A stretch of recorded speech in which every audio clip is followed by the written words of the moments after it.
Welcome, everyone. I'm Ada, and today we're excited to talk about something many of us love: travel experiences and dream destinations.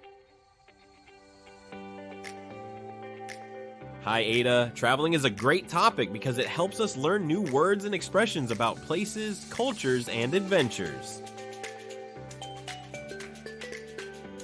Exactly, Jake. Plus, talking about travel can make learning English more fun and useful. Let's dive into some vocabulary and useful phrases. First, words like destination, which means the place you want to visit, and itinerary, which is your travel plan or schedule.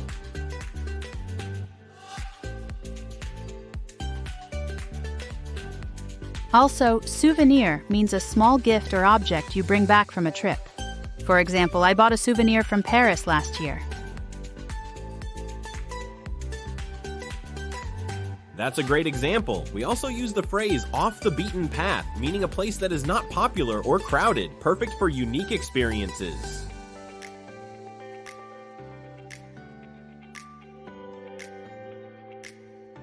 Right, Jake. And when you talk about dreaming of a place you want to visit one day, you might say, "My dream destination is Japan because of its culture and food." Let's look at some common travel verbs, like book, meaning to reserve something, such as a hotel room or flight. For example, I booked my tickets last month.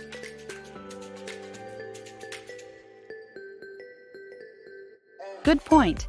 We also say check in when you arrive at a hotel or airport. It's important to know these phrases when traveling.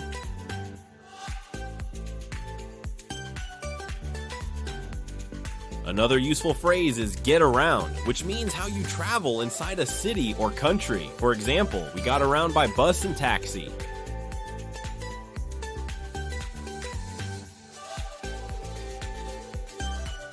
Now, let's talk about planning a trip. Creating an itinerary helps you organize your days, but be flexible because things can change when you travel. That's true. A common mistake is confusing trip and travel. Remember, travel is the action, and trip is a specific journey or vacation. Yes, and another tip is to learn useful questions for traveling, like where is the nearest subway station? Or can you recommend a good restaurant?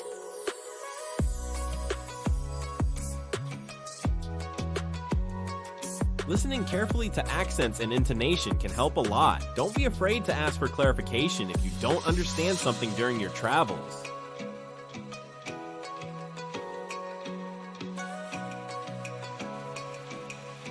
Exactly. Being polite and using simple phrases such as, "Could you please repeat that?" or "I'm learning English, can you speak slowly?" makes communication easier.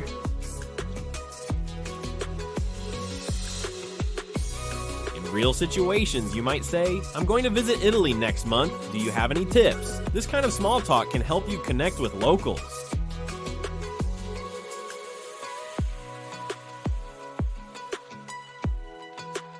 And remember, different countries have different customs.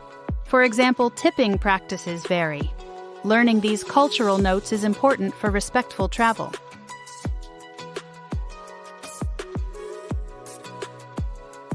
So, how do you prepare your travel vocabulary? Try making flashcards with words like passport, luggage, and useful verbs like explore or book.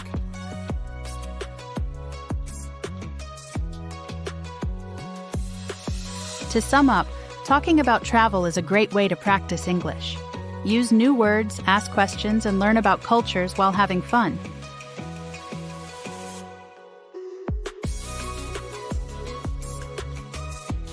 Keep practicing by sharing your own travel experiences with friends or writing about your dream destinations. That's a great way to build confidence. Exactly, Jake. We hope today's lesson helps you enjoy learning English and gets you ready for your next adventure, wherever that may be.